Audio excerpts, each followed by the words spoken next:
Hey there and welcome to World of Warships. In today's partnered video I'm going to show you the game, show you what World of Warships is all about and what sort of ships you can expect to find in this game. As you might imagine, the game takes place around the period between, let's say, the Dreadnought area and, well, used to be World War II, but they've kind of expanded their reach. I'd say early Cold War, but at least as of current you will not find ship-to-ship missiles here, so no sea power 250 nautical mile Tomahawk shenanigans in this game. No, this is all going to come down to guns, it's going to come down to torpedoes and aircraft. It is definitely more akin to the World War II era. I started playing this game myself back in 2015 when it first came into open beta. Or actually, I think it was part of the closed beta, even back in the day. Anyway, I played it a lot. I think I have about 9,200 games, something like that currently. And I still play it from time to time. I did take a break, and I am, well, let's say since about the last half year back, and still enjoying the game. I tend to play the game solo, but seeing as this is an MMO with 12 versus 12, you can play with other people in divisions. In which case, you'll be playing with 3 other players, and of course you can communicate via TeamSpeak, Discord, or whatever other voice comm system you tend to use. And once you have a division of several ships, that definitely can make a larger impact on the game. You will find that, for example, some ships have great synergy. You might have a destroyer spotting for the rest of the team, as well as the rest of your division.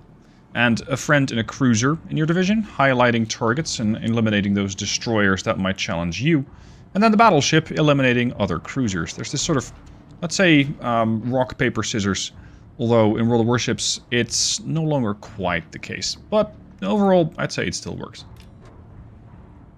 The gameplay I'm currently doing is domination, where you have to capture more zones than the enemy. However, it is not just that. Of course, you're also going to be able to eliminate the other warships, and if all the other warships in the enemy team are dead, you have won the game just as much. If, however, you lose all your circles, well, the enemy is going to start ticking up pretty quick with their points. And when they do that, and when they get to 1,000 points, they will have won, and vice versa for your team. So it's not just a positioning game where you try and get as many cap circles as possible. It is also how can you prevent getting eliminated, how can you get more of the enemy ships killed, and especially which types need to go first.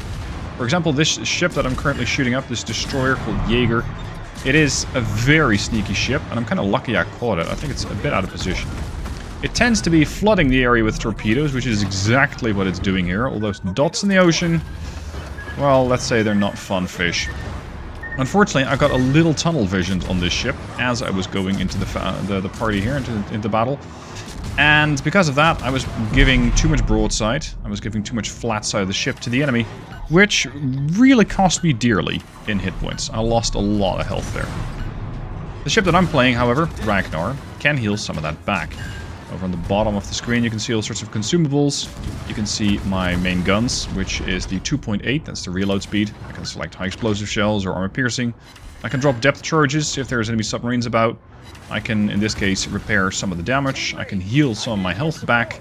I have a radar and I have a speed boost, which allows me to get out of range, which is what I'm doing here. And this is also where the more tactical element comes into play, because at the moment I'm just outgunned. So I'm zigzagging away from the enemy and I'm holding my fire, because I know that my ship will get concealment if I get to 7.5 kilometers range or greater. And that's exactly what I'm doing here. And this is what I prefer as a gameplay to play, because I just don't have the reflexes for something like an FPS, nor do I really want to learn every single map. But World of Warships, I'd say, is a bit different, because World of Warships, it's more about positioning, about where do you use your ship to the best of its abilities, as well as, for example, planning ahead by substantial margins, because sometimes you might decide that you want to go to a certain point, and just the road getting there can be dangerous. So in that case, you're going to have to plan ahead. Like, how am I going to get there without exposing the weaker parts of my armor and taking a lot of damage in the process? World of Warships, as you might imagine, is not just around destroyers. Ragnar is a destroyer that I tend to favor, but there's also various other ship types. So let's have a look at a cruiser. Cruisers tend to be, and I'm saying this tentatively, tend to be a little bit more focused around damaging other warships. Destroyers tend to be working on spotting things, detecting submarines. Destroyers are your scouts. Cruisers are a bit more of your DPS, but they also serve a lot of utility. Some of them have the ability to use radar to detect ships, well, through rocks, which is still a bit of magic. But some ships, such as mine, the Gouden Leeuw, it's a Dutch warship, has the capability of launching airdrops.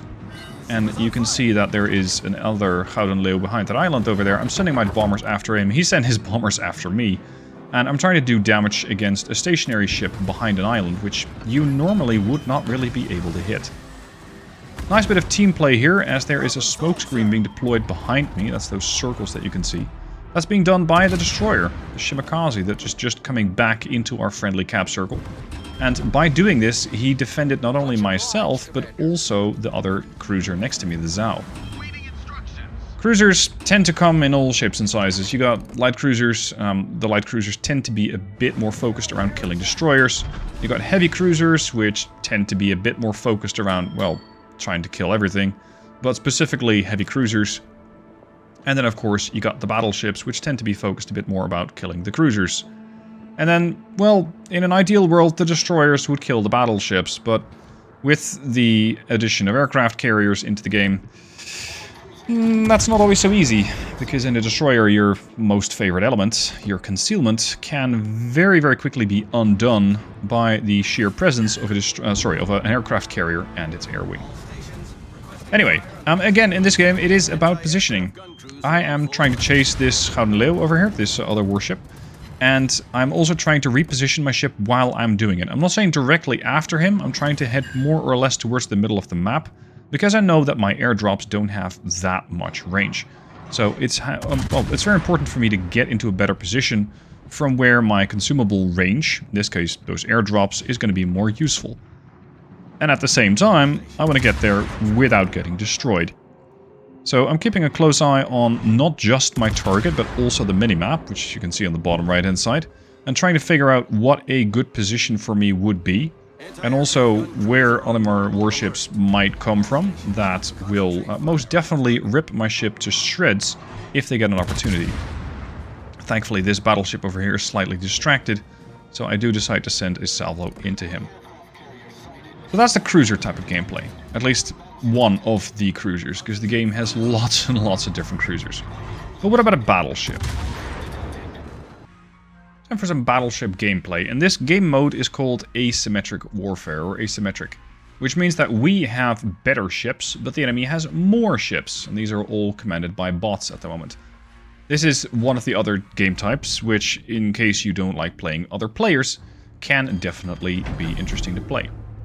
It also is definitely focusing around positioning yet again, because we still have the same type of format. We still have to capture the circles and make sure that the enemy doesn't reach 1,000 points, but we're going to be outnumbered doing it. Now, if you look at the right side of the menu, we have the Yugamo, the Tashkent, 2 Tashkents, and a Mogador. The more you play the game, the more you get familiar with the types of ships that the enemy has, and also what those capabilities are, as well as how stealthy those ships are, what their roles are going to be. You're going to learn a bit more how to predict and read the map, like where are these guys going to be. In this case, I'm pretty sure that the 2 Tashkents and the Mogador are going to try and rush my ships. Then again, it in this case kind of be said for everybody, because the enemy does consist of bots. But don't rule out the bots, because the bots are definitely dangerous. Sometimes, depending on the player level, more dangerous than some players. Anyway, the battleships. The battleship you're currently looking at over here is the Libertad, one of the latest additions to the game. It comes with a pretty hefty broadside. As you can see, we have 6 turrets. Those turrets don't reload particularly quick. I have a 33-second reload, but I also have a lot of secondary guns. And those secondary guns, that is where this ship shines, because where some cruisers, for example, like the Gouden Leeuw that I showed you, have the ability to airdrop, this thing has the ability to improve its secondary armament. Those small guns along the sides, I cannot directly control those. I can more or less control what they're targeting, but I can't directly influence them. I can, however, make them more effective by using those modified secondary munitions. Now, it's a bit of a difficult gimmick to get into right now, but let's say the battleships, well, potentially are even more important to figure out what your positioning is going to be and where you're going to go, because a battleship, of course, does not turn nearly as quickly as a destroyer does. And as such, you are a bit more fragile, or you can be. Now, there's a destroyer over here, but my ship is low with armor-piercing shells, so I'm going to go for the Santander over there instead, which is a cruiser. I'm already suffering from 2 fires, which is nice. That's going to slowly but steadily burn my ship down. There you go, the Yugamo has been eliminated. Now switch to the Santander. I'm holding control and clicking the Santander to make sure my secondaries will prioritize that. More on that later. And I can see that a couple of ships are pushing in. So now I have 2 choices. I can either push around or I can try and follow into this fight. I'm going to try and push around, and by doing that, approach the enemy warships, the 2 battleships over there, from an angle they might not expect. But in the meanwhile, I can't shoot those. So I'm going to instead switch fire to the warship that I can fight, which is the Lepanto over there in the middle. So, full salvo. And I can already see a Minnesota over there. That is that Minnesota changing course, so I might be able to get some hits in on that. A little bit of damage, 6k. Not great, not terrible. Another ship's been eliminated, that's the Santander around this cap zone. So now we still have to do with a Minnesota and a Vladivostok. Once those are down, we should be able to proceed. Minnesota seems to have some idea where I'm at, or he's just changing his turret orientation. Now he's angled away from me, which is going to make it more difficult for my shells to pen. Angled armor, more difficult to pen and all that. But I can still deal some damage. And especially with my secondaries, I can get a little bit of constant damage in. Trying to angle myself against his incoming shells. And the more that I take damage, the more my modified secondaries are going to charge. But that's not really the interesting target. This thing is the Vladivostok. The Vladivostok is fully broadside to me. I can shoot the flat side of its armor, and by doing that, I can probably eliminate this ship right away. Let's see if we can get some citadels in. There you go. A citadel hit is a hit to the most critical part of a warship, and by doing a citadel hit, you tend to just knock them out almost immediately. Or at least cause some crippling damage. There we go, my ship was properly angled. He's now angling away from me. Again, this is something that some players don't do enough. Including myself in the destroyer, as I showed you a moment ago. But this Minnesota has plenty of issues. He's taking lots and lots of damage, and there isn't a whole lot he can do. And we should have him. The problem is, however, there's still 5 of the enemy ships and only 3 of us, but thankfully we're grouped.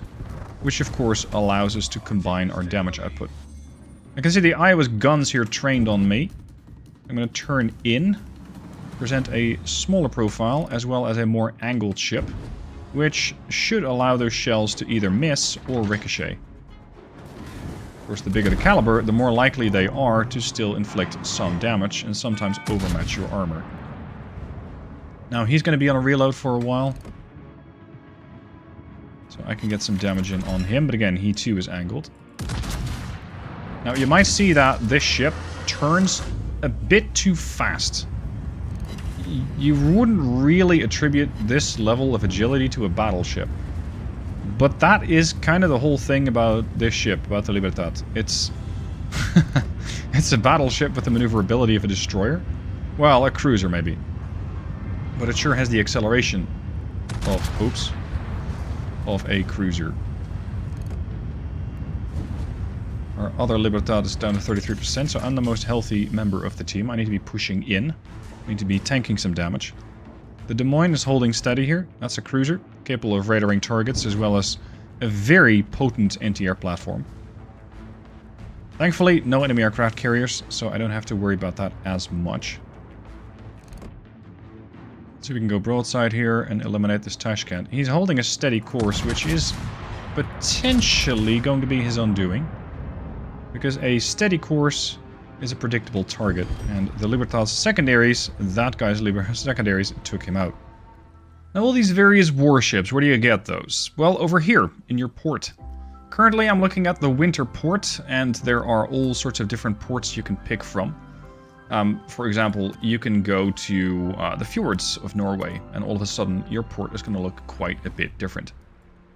It is also going to look a bit different depending on how you set up the UI, because that is something you can change. Anyway, the warships. We have various tech trees of various different nations. There are a lot of ships in this game. So it should definitely take you a good amount of time before you're going to be able to get all of them. We have the Japanese tech tree, which in, for example, the Battleship line ends in Yamato, as well as Satsuma, which is the, I'd say, lesser-known sister. Not exactly built, but hey, what if you give Yamato bigger guns? We also have the Hakuryu, the aircraft carrier. In the USA line, you might find some familiar names, such as Cleveland. We have North Carolina. You got the Fletcher-class destroyer. You have the Des Moines, which I have shown you in one of the battles. There are also submarines, but we don't talk about those. No, never mind.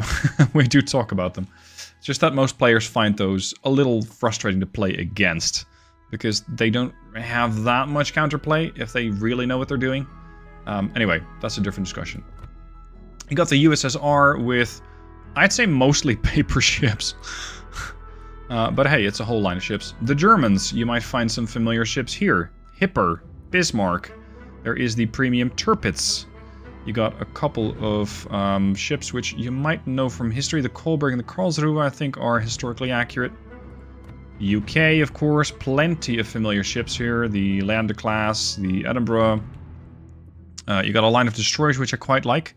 I've played through these quite a few times, and there are various bonuses that you can get by playing through a line multiple times. The French, the Italians, the Europeans, even the Netherlands. Yes, my own nation is here as well, so that's where you could find that Goudenlow class cruiser. There are all sorts of lines to pick from. They all have their own flavor, which you can figure out by going after a line and clicking on this and saying, okay, so what exactly is your specialty?